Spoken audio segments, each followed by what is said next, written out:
வந்து 25 இயர்ஸாக எனக்கு பர்சனலாக தெரியும். ஃபேமிலி டாக்டராக 35 to 40 இயர்ஸாக டாக்டர் ராஜாராம் தெரியும். ஃபேமிலி டாக்டருங்கிற கான்செப்டே இப்போ யாருக்கும் தெரியாதுன்னு நினைக்கிறேன். ஸோ எதுவாக இருந்தாலும் அவர்கிட்ட போகலாம். எல்லாருக்கும் ஃபேமிலி வைஸ் எதுவாக இருந்தாலும் ஃபஸ்ட்டு டாக்டர் ராஜாராம் கிட்ட தான் போவோம். எதுக்குமே வந்து பெருசாக பயன்படுத்த மாட்டார் அவர். ஸோ டாக்டர்கிட்ட போயிட்டு இந்த மாதிரி இந்த ஃபங்க்ஷன் இருக்குது, ப்ரொஃபைல் கொடுங்க, ஏதாவது பேசணும் உங்களை பற்றி தெரிஞ்சுக்கிறதுக்கு பசங்களுக்கு அப்படின்னு. அவர் வந்து டாக்டர் ராஜா எனக்கு வந்து நீ எப்படி சொல்லலாம் அப்படின்னா, I am ordinary man but I am leading an extraordinary life and doctor without any profile.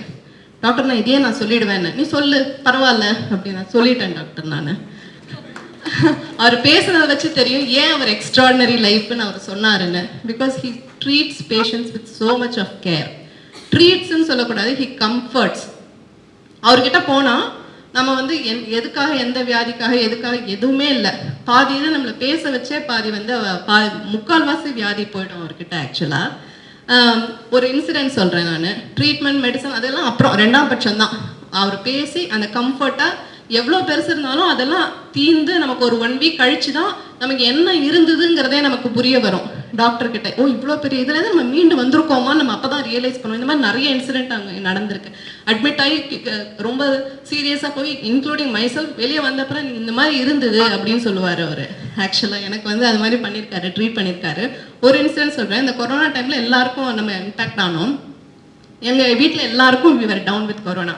So அவருக்கு வந்து ஃபோன் உடனே வாட்ஸ்அப் காலில் போட்டு, வாட்ஸ்அப்லேயே நான் தொண்டையை பார்க்குறேன் அப்படின்பாரு டாக்டரு. பார்த்துட்டு ஒன்றுமே இல்லை, இப்போ தான் எல்லாருக்கும் சளி ஜுரம் வருதில்ல, நீ வந்து நல்லா ரெஸ்ட் எடு, எத்தனை நாள் நீ வந்து படம் பார்க்கல, எவ்வளோ ஆசையாக நீ அதெல்லாம் பண்ணாமல் இருப்ப, அதெல்லாம் லீவ் போட்டுட்டு பண்ணு, நீனு நல்லா சுட்டு தண்ணி குடி, இதை மட்டும் பண்ணு அப்படின்னாரு. அவர் சொல்லிட்டா நாங்கள் நம்பிடுவோம், ஏன்னா அவர் எங்கள் ஃபேமிலி டாக்டர், அதை தான் பண்ணோம். 5 நாள் கழிச்சு ஆனால் அவர் மட்டும் வந்து 2 டேஸ்க்கு ஒரு தடவை எங்களை கால் பண்ணி கேட்டுக்கிட்டே இருப்பார், எப்படிமா இருக்குது எப்படிமா இருக்குன்னு. சளி ஜுரத்துக்கு இவர் ஏன் இவ்வளோ டென்ஷனாக எங்களை கால் பண்ணி கேட்குறாரு அப்படின்னு நாங்கள் பேசிகிட்டு இருப்போம். ஒரு 5 நாள் கழிச்சியும் கூப்பிட்டாரு 2வது தடவை. அப்பயும் இல்லையே நார்மல் ஆயிடுச்சு அப்படின்னோம். அப்புறம் கூப்பிட்டு ஒரு 1/2 hourல வந்து நாங்கள் ரியலைஸ் பண்ணோம் எங்களுக்கு ஸ்மெல்லும் இல்லை டேஸ்ட்டும் இல்லை அப்படின்னுட்டு. ஐயோ இது என்னது இது அதுவாக இருக்குமா அப்படின்னு நினச்சிட்டு அவருக்கு டாக்டர் எங்களுக்கு இந்த மாதிரி ஸ்மெல்லும் போயிடுச்சு டேஸ்ட்டும்.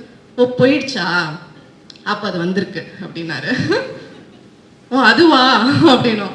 ஆமாம் இது போனதுன்னாச்சுன்னா அது வந்துருச்சு, இப்போ வந்துட்டு போயிடுச்சுன்னு அர்த்தம் அப்படின்னாரு. ஓ அது ஓகே ஓகே அப்படின்னுட்டு அவரும் கொரோனான்னு சொல்ல, நானும் கொரோனான்னு சொல்ல. ஆனால் வந்து போனதும் தெரியல வந்ததும் தெரியல. இப்போ வந்து என்னன்னா போயிடுச்சு, அதான் வந்துட்டு போயிடுச்சு அப்புறம் என்ன, அதனால இன்னும் நீ ஜாலியாக ரிலாக்ஸ் பண்ண, அந்த பயம் இல்லாமல் அப்படின்னாரு. ஸோ அந்த மாதிரி வந்து எல்லாரும் யூஆர் சிக், ஆனால் அந்த பயமும் இல்லை ஸ்ட்ரெஸ்ஸும் இல்லாமல் வீட்டில் இருந்து அழகாக ட்ரீட் பண்ணி, அதுக்கப்புறம் ஒரு 10 நாளைக்கு 2 தடவை ஒரு தடவை கால் பண்ணி அவரே தான் கேட்பாரு எப்படி இருக்குது, இப்போ கம்ப்ளீட்டாக உங்களுக்கு க்யூர் ஆகிடுச்சான்னு. ஸோ அந்த மாதிரி ஹி ட்ரீட்ஸ் வித் கேர்.